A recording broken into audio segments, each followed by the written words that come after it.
देखता था कि 2 दिन 4 दिन में थोड़ा नरम हो गया है, तो फिर कभी जाके कान में कहते थे साधु बन के बोलना। फिर तिरछी नजर से देखते, फिर कहते कहते मैं मन में ठान लिया था इस बात को कि रुला करके तो नहीं निकला, लेकिन मन में ये जागृति आ गई थी साधु होना है।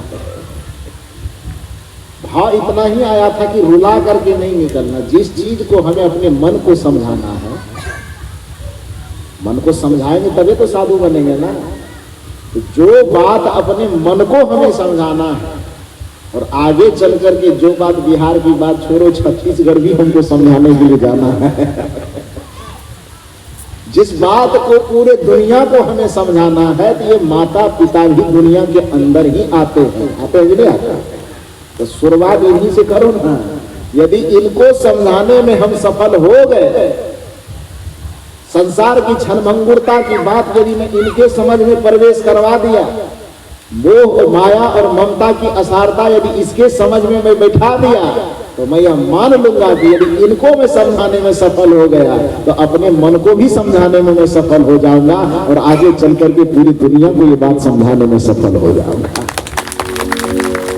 तो इसलिए इसकी शुरुआत मुझे माता पिता से ही करनी है, और वही काम मैंने किया। समझाते समझाते समझाते समझाते 2 वर्ष लग गया।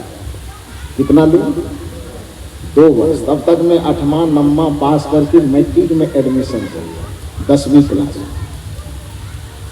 और फिर पढ़ते भी थे और आश्रम में भी रहने लगे। आश्रम में भी रहने लगे और पढ़ाई भी करने। जीवन के 3 अवस्था है, बचपन, जवानी और बुढ़ापा। तो बचपन को धन क्यों नहीं कहा गया? बुढ़ापा को धन क्यों नहीं कहा गया? केवल जवानी को ही संपत्ति, केवल जवानी को ही धन क्यों माना गया?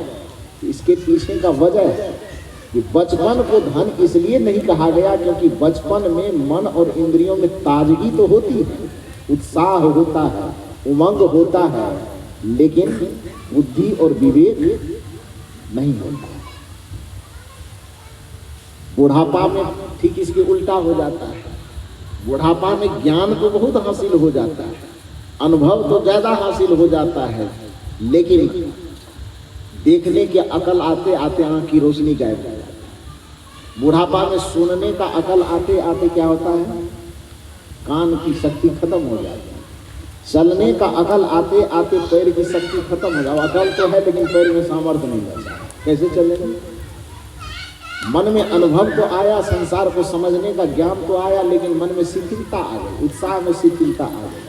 तो बचपन इसलिए धन नहीं कहा जाएगा क्योंकि बचपन में इंद्रियों में, मन में, बुद्धि में उमंग है, उत्साह है, किंतु उसका उपयोग करने का ज्ञान नहीं है।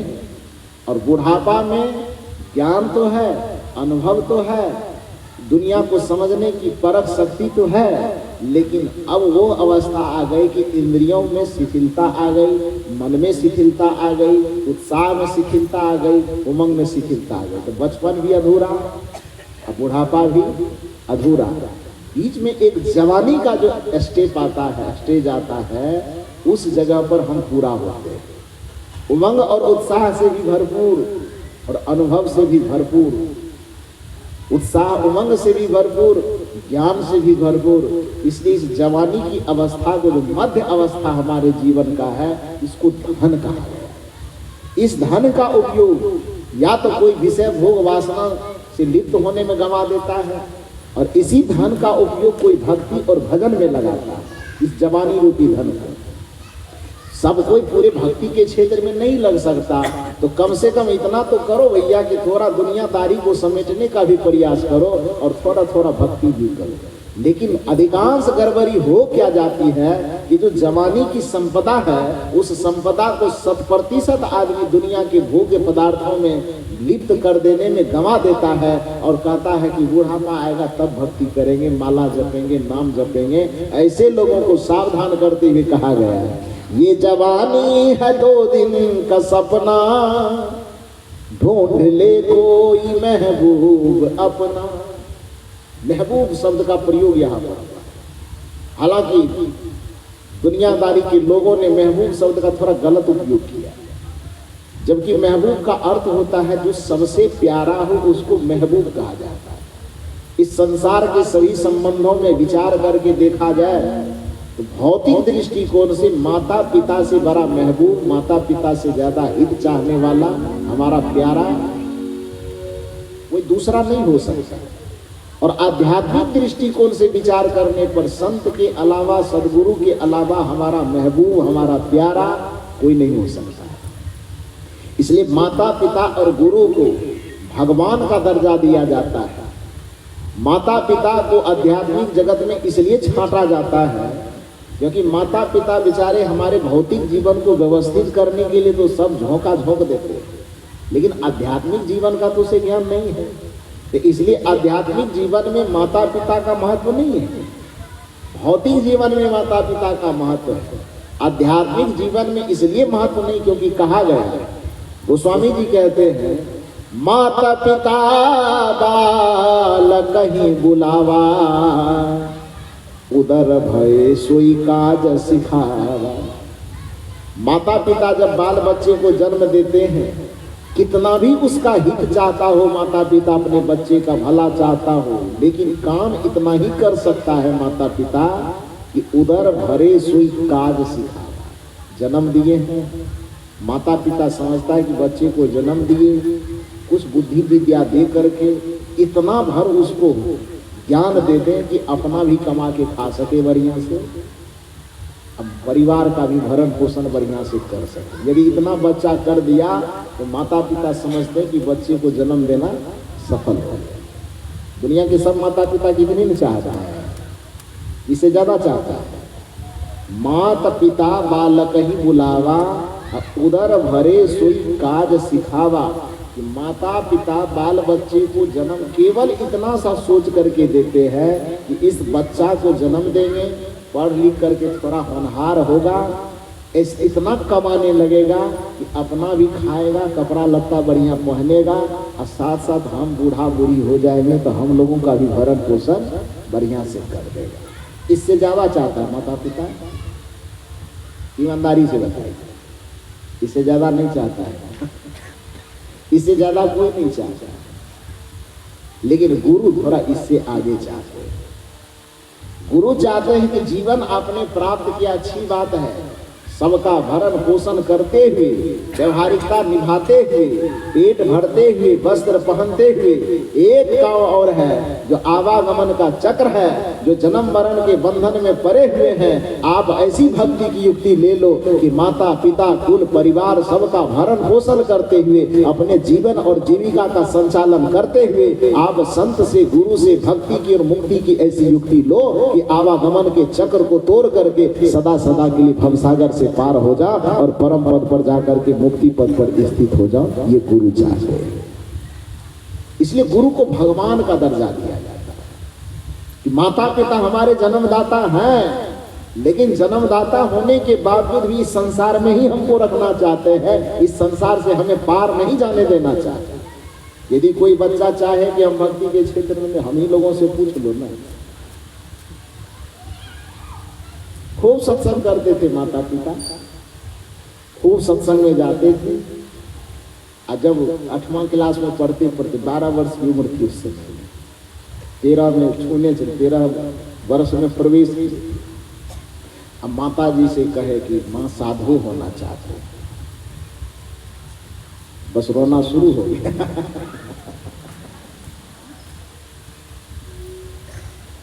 रोते रोते बेतहाशा हो गए। पिताजी से बता, पिताजी भी रोने लगे। मैं मन में सोचा ये लोग तो बोले जब पढ़ने में बदमाशी करते थे ना, जब बच्चा पढ़ने में बदमाशी तो करता ही है, तो हम भी कोई दूध का खोया हुआ नहीं थे। तो बदमाशी करते थे, नहीं पढ़ने लिखने का मन करता था, तो गुस्सा में माता पिता कहते थे तुमको जन्म देना बेकार हो गया, इससे बढ़िया तू नहीं आता दुनिया में, वही ठीक लगता। बदमाशी करता, पढ़ता लिखता नहीं है। तो जब कहे कि मैं साधु हो जाऊंगा, उधर माता बैठ के रो रही, उधर पिता बैठ के रोते, मैं मन में सोच रहा था कि गुस्सा में आते हैं तो लाठी लेके कहते हैं तुम जन्म बेकार दिया है, नहीं आता दुनिया में तो ठीक लगता। और अब जब ये दुनिया से हटने की हम बात करें तो ये रो क्यों रहे? तो खैर वो तो ममता होता है माता पिता का। तो बच्चे बदमाशी करते हैं तो डांट के ऐसा बोल देते हैं, अलग बात है, लेकिन ममता होती है। तो रोने लगे, मैंने कहा क्यों रोते हैं? साधु होना कोई बुरी बात है? अरे कोई चोर हो जाए, कोई डकैत हो जाए, किसी का गला काटने वाला हो जाए, कोई और शैतानी करने लगे तो उसमें रोने की भले जरूरत पड़ सकती है, लेकिन कोई साधु हो जाए, भक्त हो जाए, अच्छे विचारवान हो जाए, उसमें रोने की क्या आवश्यकता? लेकिन वो रो रहे। तो मेरे मन में आया कि नहीं भाई, साधु बनूंगा तो खुद की शांति प्राप्त करने के लिए, परमानंद प्राप्त करने के लिए, परम पद प्राप्त करने के लिए, तो हम जिस दुनिया में निकलेंगे ठीक है, हमको शांति मिल जाए, परम पद मिल जाए, परमानंद मिल जाए, ब्रह्मानंद मिल जाए, लेकिन जिसने जन्म दिया है जीवन भर उसके आंख से कभी आंसू सूखेगा नहीं, रोते रोते उनका जीवन तबाह हो जाएगा। तो अपने जन्मदाता को, कर्मदाता को रुला करके मैं भगवान की गद्दी भी प्राप्त कर लूंगा तो उससे मुझे सुख नहीं मिलने वाला है। इसलिए माता पिता को रुला करके मुझे नहीं निकलना, ये मन में भाव है। और उसके उस समय मैं मान गया, कहा कि ठीक है मत रो, मैं साधु नहीं बनूंगा। तो माता पिता पूछे सच बोल रहा है? मैंने कहा हाँ बिल्कुल सच बोल रहा हूँ, साधु नहीं बनूंगा। वो चुप चुप। फिर देखता था कि 2 दिन 4 दिन को थोड़ा नरम हो गया है, तो फिर कभी जाके कान में कहते साधु बनने दो ना। फिर तिरछी नजर से देखते, फिर कहते कहते मैं मन में ठान लिया था इस बात को कि रुला करके तो नहीं निकला, लेकिन मन में ये जागृति आ गई थी साधु होना है। भाव इतना ही आया था कि रुला करके नहीं निकलना। जिस चीज को हमें अपने मन को समझाना है, मन को समझाएंगे तभी तो साधु बनेंगे ना। तो जो बात अपने मन को हमें समझाना है, और आगे चल करके जो बात, बिहार की बात छोड़ो, छत्तीसगढ़ भी हमको समझाने के लिए जाना है। जिस बात को पूरे दुनिया को हमें समझाना है, तो ये माता पिता भी दुनिया के अंदर ही आते हैं कि नहीं आते? तो शुरुआत इन्हीं से करो ना। यदि इनको समझाने में हम सफल हो गए, संसार की क्षणभंगुरता की बात यदि मैं इनके समझ में प्रवेश करवा दिया, मोह और माया और ममता की असारता यदि इसके समझ में मैं बैठा दिया, तो मैं यह मान लूंगा कि यदि इनको मैं समझाने में सफल हो गया तो अपने मन को भी समझाने में मैं सफल हो जाऊंगा, और आगे चल करके पूरी दुनिया को ये बात समझाने में सफल हो जाऊंगा। तो इसलिए इसकी शुरुआत मुझे माता पिता से ही करनी है, और वही काम मैंने किया। समझाते समझाते समझाते समझाते 2 वर्ष लग गया। कितना दिन? 2 वर्ष। तब तक मैं 8वां 9वां पास करके मैट्रिक में एडमिशन कर लिया, 10वीं क्लास। और फिर पढ़ते भी थे और आश्रम में भी रहने लगे। आश्रम में भी रहने लगे और पढ़ाई भी करने लगे। बीच बीच में घर आते जाते थे, अब माँ बाप को, पिताजी को बीच बीच में ठोकर देते थे, साधु बना, फिर देखते थे रो रहे, फिर कहते नहीं बना। और इस तरह से 2 वर्ष तक समझाते समझाते समझाते आखिर में उनकी समझ में आ गई बात, ये ठीक कह रहे हैं। और जब समझ में आ गई तब तक मैं 10वीं क्लास का बोर्ड का एग्जाम दे चुका था, और समझ में आ गई बस पीठ ठोका कि बेटा तू बहुत बढ़िया काम करने जा रहा है, जा आज मैं तुझे अपने संबंध से, अपने दायित्व से मुक्त करता हूँ, और तू साधु मार्ग में जाकर के अपना भी कल्याण कर और दूसरे की भी कल्याण का सहयोगी है। और जैसे ही ये आश्वासन मिला, मुझे क्या मिला ये मैं बता नहीं सकता। और मैं ये भी इंतजार नहीं करने लगा कि परीक्षा दिया हूँ, रिजल्ट निकलेगा तब जाऊंगा। मेरे मन में कहीं रिजल्ट निकलते निकलते इन लोग का मन फिर बदल गया, तो गड़बड़ आ जाएगा और मैं निकल गया। तो जो हाल मेरा है वो हाल सबका तो होता होगा। तो माता पिता बाल बच्चे को जन्म देते हैं, वो हमारे भविष्य को सिर्फ इतनी दूर तक निर्धारित करते हैं कि माता पिता बालक ही बुलावा, उदर भरे सोई काज सिखावा। दुनिया के हर एक माता पिता सिर्फ इतना चाहते हैं कि बाल बच्चे यदि जन्म ले लिए हैं तो इतनी शिक्षा हासिल कर ले कि कुछ धन उपार्जित करने के लायक बन, चाहे बिजनेस करके धन उपार्जन करे, चाहे नौकरी करके उपार्जन करे, इतना कमाने लगे कि अपना भी बढ़िया से खावे और बाद में बुढ़ापा में हमको भी बढ़िया से कमा कमा करके हाथ में दे।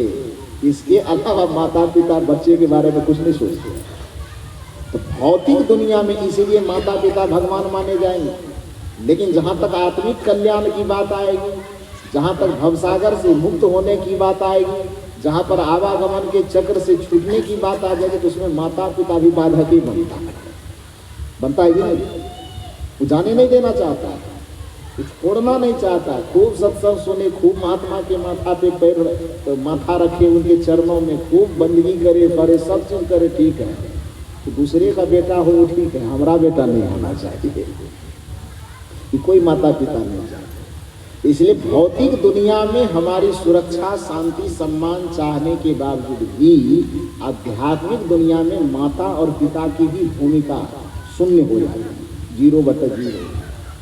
गोस्वामी जी की भाषा में मात पिता बालक ही बुलावा, उदर मने पेट, उदर भरे सुई काज सिखावा। गुरु एक ऐसा पद है, संत एक ऐसा पद है जो आपसे बिना किसी लगाव के, बिना किसी अपनेपन के, बिना किसी ब्लड रिलेशन के यदि आपके माथे पर हाथ रख देते हैं, यदि आप उनके हाथ में अपना हाथ समर्पित कर देते हो, तो आपकी उंगली पकड़ करके वो भवसागर से पार कर देते हैं, आवागमन के चक्र से मुक्त कर देते हैं और आत्मा का सदा सदा के लिए उद्धार कर देते हैं। इसलिए सदगुरु और संत को इस धरती का सबसे बड़ा भगवान कहा जाता है, गुरु को भगवान कहा जाता है। उस गुरु का दर्जा माता पिता भगवान तक से भी उस गुरु का दर्जा ऊपर होता है। इसलिए आध्यात्मिक दृष्टिकोण से यदि सच्चा महबूब, भौतिक दृष्टिकोण से सच्चा महबूब माता और पिता, और आध्यात्मिक दृष्टिकोण से सच्चा महबूब कौन हुआ? गुरु। ये निवेदन किया जा रहा है, ये जवानी है 2 दिन का सपना, आपके और हमारे हाथ में जवानी रूपी संपदा थोड़े दिन के लिए मिला है। कितना दिन गिना है? बहुत से बहुत 15 वर्ष, वो भी गिनती का। लेकिन इस बीच में ही यदि काल का ठोकर लग गया तो 15 वर्ष 15 सेकेंड में भी समाप्त हो सकता है, इसकी कोई गारंटी नहीं है। ये जवानी है 2 दिन का सपना, ढूंढ ले कोई महबूब अपना। महबूब ढूंढने के लिए कहा जा रहा, मतलब इसका ये अर्थ नहीं लगाइएगा कि महबूब ढूंढने का रहे तो लड़का कोई लड़की ढूंढ लीजिएगा, लड़की कोई लड़का ढूंढ। हालांकि यही नाम दिया है महबूब और महबूबा, उसी को कहा जाता है। लेकिन नहीं, साहित्यिक दृष्टिकोण से और आध्यात्मिक दृष्टिकोण से महबूब का यहाँ पर अर्थ है जो हमारा सबसे ज्यादा भला चाहता है, जो हमारा सबसे ज्यादा हित चाहता हो, जो हमारे जीवन का सबसे बड़ा उपकारी हो। और हमारे जीवन का सबसे बड़ा उपकारी कौन है? भौतिक दृष्टिकोण से माता और पिता, और आध्यात्मिक दृष्टिकोण से संत और सदगुरु। यही हमारे महबूब है।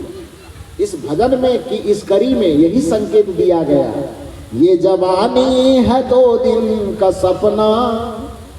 इस सपने जैसे जवानी में ढूंढना क्या है?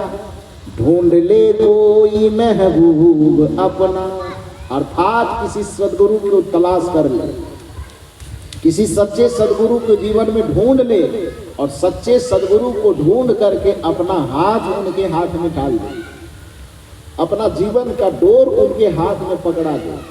क्योंकि एक बात ध्यान रहे, कुछ लोगों को ये रहता है शिष्य के मन में कि हम गुरु को पकड़े हुए हैं, और जिस शिष्य के मन में ये भ्रम हो कि हम गुरु को पकड़े हुए हैं, वो भवसागर से नहीं तैर पाए। बल्कि शिष्य में इतना समर्पण होना चाहिए कि वह गुरु को न पकड़े, बल्कि गुरु के हाथ में अपना हाथ पकड़ा दे। आप कहेंगे हम पकड़े या गुरु पकड़े, बात तो बराबर हुई ना?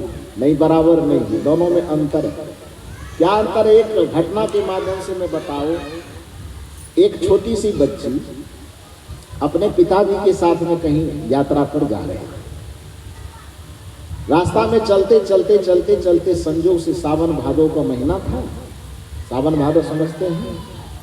पानी वाला, बारिश वाला। तो उसमें तो उस महीने में तो छोटी छोटी नाली भी बड़ा बड़ा उफान वाला नदी बन जाता है, क्योंकि पानी कहीं बरसे और गड़क करके गड्ढे में आता है। तो सावन भादव का महीना था। वह बच्ची अपने पिता के साथ में यात्रा कर रही थी। आगे चलते चलते चलते चलते एक नाली आया जिसमें पानी का बहाव बड़ा तेज है। तो पिता स्वाभाविक है कि पानी में उतरेंगे और उस पानी में बच्ची को भी उतरना होगा। तो पिता तो खैर थोड़ा जवान है, तो शरीर में ताकत है, तो पानी के उस बहाव को बर्दाश्त कर लेंगे, लेकिन बच्ची तो उस बहाव को कैसे बर्दाश्त करेगा? वो खड़ा होकर चलेगी, पानी धक्का मारेगा तो बह करके आगे निकल जाएगा। तो बच्ची वह डर जाती है और पिताजी से कहते, पिताजी इस नाले को, इस नदी को कैसे पार करेंगे? पिताजी कहते, ठीक है पार कर दूंगा, पकड़ लो मुझे। पिताजी कहते हैं बच्ची को कि पकड़ लो, मेरा हाथ पकड़ लो। बच्ची चुपचाप खड़ी, नहीं पकड़ रही। पिताजी फिर कहते हैं, अरे पार करना है तो मेरा हाथ पकड़ लो। बच्ची का फिर नहीं पकड़ती। 2 बार, 3 बार, 4 बार, 5 बार पिताजी कहते हैं कि हाथ पकड़ लो मेरा, नहीं पकड़ती है। तो पिताजी बच्ची को डांट देते हैं, हाथ कहते पकड़ने क्यों नहीं पकड़ रही है? बच्ची कहती, पिताजी क्रोधित मत होइए, क्षमा कीजिए, हाथ हम नहीं पकड़ेंगे, आप मेरा हाथ पकड़ें। तो पिताजी ने कहा कि अरे तुम्हारा हाथ मैं पकड़ूं, हमारा हाथ तू पकड़ूं, अंतर क्या है? देखिए बच्ची की बुद्धि देखिए। उस बच्ची ने कहा कि आपको अंतर नहीं लगता होगा पिताजी, लेकिन मेरी समझ में अंतर है। पिता ने पूछा क्या अंतर है? बच्ची ने कहा कि यदि मैं आपका हाथ पकड़ूंगी तो हो सकता है पानी में चलते चलते पानी का बहाव तेज आएगा और हमको यदि धक्का मारेगा तो हम जो हाथ को पकड़े रहेंगे तो हो सकता है मेरा हाथ छूट जाए। हो सकता है कि नहीं? क्योंकि पकड़े हम रहेंगे। अब पानी जब तेज धक्का मारेगा तो धक्के में हो सकता है मेरा हाथ छूट जाए। लेकिन यदि आपने हाथ को पकड़ लिया तो आपके हाथ में मजबूती है कि नहीं? तो आपके हाथ में इतनी मजबूती होगी कि यदि आप मेरे हाथ को पकड़ लेंगे तो पानी का बहाव, पानी की धार चाहे कितनी भी करंट के साथ दौड़े, मुझे ये भरोसा रहेगा कि चूंकि मेरा पिता मेरे हाथ को पकड़े हुए हैं तो पानी का बहाव चाहे कितना तेज आ जाए लेकिन पिता मुझे बहने नहीं देंगे। इस भरोसा के साथ में इस नदी को पार कर गया। उस बच्ची के तर्क में कुछ समझ में आया? वह बच्ची कहती कि मैं पकड़ूंगी तो मैं अपने ताकत से न पकड़ूंगी, और आप पकड़ेंगे तो आप अपने ताकत से पकड़ेंगे। मेरी ताकत में इतनी ताकत नहीं है कि उस पानी के बहाव को हम बर्दाश्त कर सकें, लेकिन आपके पकड़ में इतनी ताकत है जो पानी के बहाव में चाहे कितना भी पानी जोर लगाएगा लेकिन आपके हाथ के ताकत को छुड़ा नहीं पाएगा। आप मुझे पकड़े रहेंगे। इससे मेरा भरोसा, इससे मेरा मनोबल और दुगुना बढ़ेगा। उस बच्ची के तर्क में जो दम है वही तर्क आपको यहाँ पर भी लागू करना पड़ेगा कि कदाचित आपने गुरु का हाथ पकड़ा हो, इस माया के बहाव में हो सकता है कि आपका हाथ छूट जाए, लेकिन यदि आपने इतना समर्पण किया हो कि बारनों तन मन धन सब पद पर खावर हार, युग अनंत जो पची मुवे गुरु बिन नहीं निस्तार, बंदों सन्मुख पारखी शीस भेंट धरी हाथ, बचन उचारों बंदगी सत्य प्रेम के साथ। इतने समर्पण के साथ अपने तन मन धन सब चीज का अर्पण गुरु के चरण में भी आपने कर दिया है। अपने जीवन की समस्त बागडोर गुरु के हाथ में थमा दिया और आपने मुस्कुराते हुए यह भजना शुरू किया कि सौंप दिया इस जीवन को गुरुदेव तुम्हारे चरणों में, है जीत तुम्हारे चरणों में और हार तुम्हारे चरणों में। चाहे अग्नि में मुझे जलना हो, चाहे कांटों पर मुझे चलना हो, कुछ भी करना पड़े, चाहे अग्नि में मुझे जलना हो, चाहे कांटों पर मुझे चलना हो, चाहे छोड़ के देश निकलना हो, रहे ध्यान तुम्हारे चरणों में। मिलता है सच्चा सुख केवल गुरुदेव तुम्हारे चरणों में। इतने समर्पण के साथ हार हो जीत हो, अच्छा हो बुरा हो, जैसा भी हो, गुरु की मर्जी पर यदि आपने अपने जीवन को अर्पित कर दिया और जब वह जीवन गुरु के हाथ में चला गया तो फिर समझ लेना कि बच्ची का हाथ पिता के हाथ में चला गया।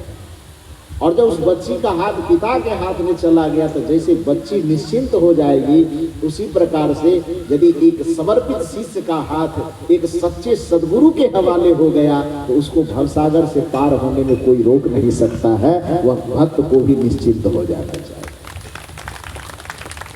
गुरु को सिर पर राखिए चलिए आज्ञा मांग, कहीं कबीरता दास को तीन लोक कर। तो ये तो करना चाहिए। और ये कब करना चाहिए?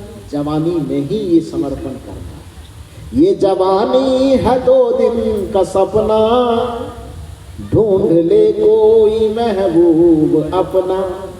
यदि ये काम जवानी में नहीं किए तब क्या होगा? आगे सुन। ये जवानी है 2 दिन का सपना, ढूंढ ले कोई महबूब अपना।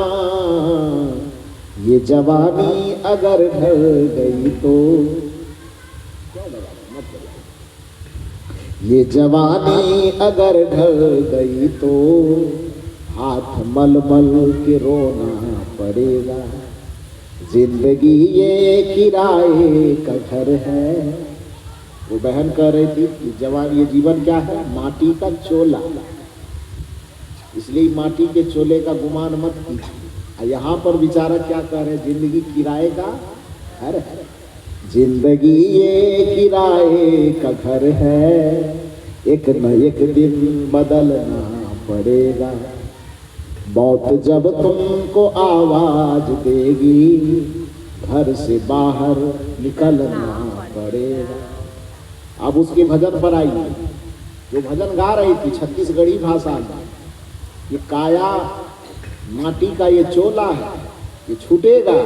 उसी को आप हिंदी में थोड़ा सा रूपांतरित करके सुन लीजिए। ढेर मिट्टी का हर आदमी है, चाहे स्त्री हो चाहे पुरुष हो, चाहे राजा हो चाहे रंग हो, चाहे भोगी हो चाहे योगी हो, उसका अस्तित्व क्या है? मिट्टी के ढेला के जैसा। ढेर मिट्टी का हर आदमी है, बाद मरने पे होता वही है। जीते जिंदगी भले उसे लगे कि हम मिट्टी के कैसे हैं भाई, लेकिन दुनिया के जितने विचारकों से पूछोगे आपको मिट्टी के ढेला से कुछ ज्यादा नहीं करता। आप मिट्टी के ढेला, आपकी जिंदगी की गिनती इतनी में होती है। यह जीवन कागज की पुड़िया बूंद परे गल जाना है, यह जीवन माटी का ढेला ठेस लगे रह जाना है। कबीर साहब तो कहते मिट्टी का ढेला भी थोड़ा ज्यादा कहते, थोड़ा और कम क्या, यह तन कांचा कुंभ है। ढेला कहे तो थोड़ा तो कठोर है। साहब कहते नहीं नहीं नहीं, हम इस जीवन को कठोर भी नहीं कहेंगे, इतना भी गारंटी नहीं देंगे कि थोड़ा ज्यादा ठोकर बर्दाश्त कर सके। यह तन कांचा कुंभ है, कच्चा घड़ा। घड़ा भी तो पक्का नहीं कि थोड़ा ठोकर बर्दाश्त भी करेगा। यह तन कांचा कुंभ है, लिए फिरे थे साथ टपका लाला। ये साहब का भाषा सुनिए कितना रमणीय भाषा। हम लोग हिंदी में कहेंगे तो कहेंगे ठोकर लगा, साहब का तो ठोकर लगा कहेंगे, इसमें मजा नहीं आएगा। और आम जनता की भाषा को लाकर साहित्य में शामिल करते हैं। यह तन कांचा कुंभ है, लिए फिरे थे साथ टपका लाला। अरे थोड़ा सा तेज लगा, फूट गया, कछु नहीं आया, कुछ भी हाथ नहीं लगने वाला। जिस जीवन का इतना घमंड करते हो कि इधर बेटा, इधर बेटी, इधर पति, इधर पत्नी, इधर नाना नानी, दादा दादी सब घेरे हुए हैं। साहब कहते बस एक टपका, टपका लागा, फूट गया, कछु नहीं आया, हाथ कोई काम नहीं देगा। सब रिश्ते नाते कुल परिवार धन दौलत महल अटारी धरे के धरे रह जाएंगे। इस जीवन को छोड़ करके चला जाना होगा। जो जीवन इतना नश्वर है, जो चोला इतना नश्वर है, जो काया इतना नश्वर है, उसका गुमान क्या करना भैया, उसका अभिमान क्या करना। हकीकत तो यह है कि आप और हम मिट्टी से बने हुए हैं। ढेर मिट्टी का हर आदमी है। विश्वास नहीं होता है तो यकीन दिलाने के लिए आगे कहा जा रहा है, बाद मरने पे होता वही है। इतना पे भी यकीन नहीं हो रहा है कि मरने के बाद हम ऐसा कैसे होंगे। विचारक कर या तो कब्रिस्तान चले जाना या शमशान चले जाना, पता चल जाएगा कि काया का क्या होता है। कब्रिस्तान में जाओगे तो भी और शमशान में जाओगे तो भी, दोनों जगह इस जीवन का आखिरी मुकाम क्या है? ढेर मिट्टी का हर आदमी है, बाद मरने पे होता वही है। पता ना चले तो दोनों जगह जा करके दूरबीन लगा करके देखना, या तू तुरबत बनेगी जमीन पे। तुरबत का मतलब कब्र होता है। मुसलमान हो तो कब्र बनोगे, और मिट्टी के अंदर जाओगे तो सोना बन जाओगे। कब्र बनेगा, मिट्टी के अंदर दफनाया जाएगा, 10 दिन के बाद पूरे शरीर गल करके एकदम मिट्टी मिट्टी में, पानी पानी में, हवा हवा में मिल जाएगा। मिलेगा कि नहीं मिलेगा? ढेर मिट्टी का हर आदमी है, बाद मरने पे होता वही है। यकीन ना हो तो जाना कब्र में, शमशान में, दिखाई क्या देगा? या तो तुरबत बनेगी जमी पे, या तो कब्र बनेगा, या चिताओं में जलना पड़ेगा। चिता में जल करके खाक हो जाओगे। तो चिता में जाने के बाद शरीर जब धू धू करके जलेगा तो क्या बनेगा? शरीर का सोना चांदी हीरा मोती क्या बनेगा? ये बस एक हंडी में जमा करने के लायक 2 मुट्ठी राख बनेगा, यही बनेगा ना। लेकिन जीवन की इस वास्तविकता को हम स्वीकारना नहीं चाहते। हमें लगता है ये धन अमर है, ये काया अमर है, ये जीवन अमर है, ये संसार अमर है। तभी जाकर के इस मंच पर बैठने वाले वक्ता को, गायक को, संत को यह दोहराना पड़ता है, बार बार आपको होश में लाने के लिए, आपको जगाने के लिए ठोकर लगाना पड़ता है कि भैया मेरे, ये चोला किस चीज का है? माटी का है। ये काया किस चीज का है? माटी का है। इसमें रावण आए वो भी चला गया, कर्ण आए वो भी चला गया, द्रोणाचार्य आए वो भी चला गया, बाली आए वो भी चला गया, राजा आए वो भी चला गया, रंक भी आए वो भी चला जाएगा। तो जब सब चला ही गया तो तुम कौन खेत की मूली है? तू नहीं जाएगा, जाना पड़ेगा। इसलिए भजन में और हम लोग गाते हैं, मत कर तो अभिमान रे बंदे, झूठी तेरी शान। ये शान, ये अभिमान तुम्हारी झूठी है। लोगों ने कहा कि हमें यकीन नहीं होता कि मेरी शान झूठी है। तो जो पद ये बहन गा रही थी कि रावण चले गए, बलि चले गए, कर्ण चले गए, द्रोणाचार्य चले गए, उसी को साहित्यिक भाषा में सजाया गया है। तेरे जैसे लाखों आए, कितने आए? लाखों, लाख नहीं, लाखों, बहुवचन। बहुवचन में गिनती नहीं होती। 1000 कह दिए तो गिनती में बन गए 1000, लेकिन हजारों कह दिए तब बहुवचन है, मतलब अनगिनत। तेरे जैसे लाखों आए, लाखों इस मिट्टी में समाए, रहा न नाम निशान रे बंदे, झूठी तेरी शान। मत कर तो अभिमान रे बंदे, झूठी तेरी शान। एक संत के पास जो सबसे बड़ी संपदा होती है, वह संपदा कमाने के लिए आपको इस जीवन की नश्वरता का बोध करवाया जाता है। कुछ धन के दीवाने लोगों को लगता है कि हमने जीवन में धन कमाया, बहुत बड़े धनवान हम हो गए। लेकिन एक संत, एक भक्त जो गुरु से संपदा कमाता है, गुरु के माध्यम से जो आध्यात्मिक संपदा कमाता है, तो भौतिक दुनिया के चाहे वो टाटा बिरला हो, चाहे कोई बड़ा धन्ना सेठ हो, उसको चुनौती देकर के तुलना करता है, तुलना करता है। और दुनिया के धन के पीछे दीवाने लोगों को अपने आध्यात्मिक धन से तुलना कर करके समझाते हैं। तेरे पास है हीरे मोती, आपने भौतिक दुनिया में परिश्रम करके माया को बटोरा, परिवार बटोरा, संपदा बटोरी, मकान बटोरा, जमीन बटोरा, जमा जायदाद बटोरा, और उसी में बोलते हो कि हमसे ज्यादा सफल कौन है। लेकिन एक भक्ति करने वाले, एक ज्ञान की संपदा कमाने वाले, ध्यान की संपदा कमाने वाले, संत की भक्ति की संपदा कमाने वाले, संत की सेवा की संपदा कमाने वाले, प्राणियों की सेवा की संपदा कमाने वाले व्यक्ति आपके धन से तुलना करके आपको चुनौती दे रहे हैं। तेरे पास है हीरे मोती, जो भक्ति किया उसके पास क्या है? मेरे मन मंदिर में ज्योति। मेरे मन मंदिर में सेवा का प्रकाश है, मेरे मन के मंदिर में ज्ञान का प्रकाश है, मेरे मन के मंदिर में गुरु भक्ति का प्रकाश है, मेरे मन के मंदिर में गुरु से प्राप्त ज्ञान संस्कार के नाम का प्रकाश है। तेरे पास है हीरे मोती, मेरे मन मंदिर में ज्योति। कौन हुआ धनवान रे बंदे, झूठी तेरी। सवाल है कि तुम्हारे पास हीरे मोती है और एक भक्त के पास उसके मन मंदिर में ज्योति है। सवाल इसमें है कि दोनों में से कौन हुआ धनवान? तो उत्तर आएगा, क्योंकि भौतिक दुनिया का कमाया गया धन मौत का एक टपका लगेगा कि दुनिया की जोड़ी हुई सारी संपदा कहाँ रह जाएगी? कहाँ रहेगी? चेकबुक जो बैंक में रखा होगा बैंक में धरा रह जाएगा। जमीन का केवाला, रसीद, मोटेशन तहसीलदार के यहाँ होगा तो वहीं पर धरा रह जाएगा। जमीन जमीन की जगह रह जाएगी, मकान मकान की जगह रह जाएगा, काया काया की जगह रह जाएगा।